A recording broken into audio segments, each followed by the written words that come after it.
Thanks for watching our ice bandana demo. In this video, I am using reusable ice cubes, but our ice bandanas work beautifully with regular ice as well. Because we use a natural chamois product for the pouch, the ice doesn't tend to melt as quickly, therefore there doesn't seem to be as much dripping happening as does with regular cotton bandanas. The chamois pouch also closes with a Velcro closure.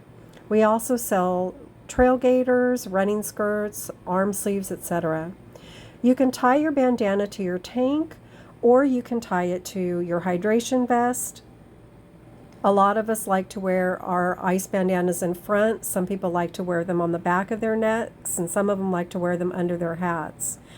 They are easily tied around your neck area, but again, you can also tie them to your hydration vest. All of our ice bandanas are made with a Moisture Wick product. It has an SPF factor of 50. We try to use unique fabric for our ice bandanas.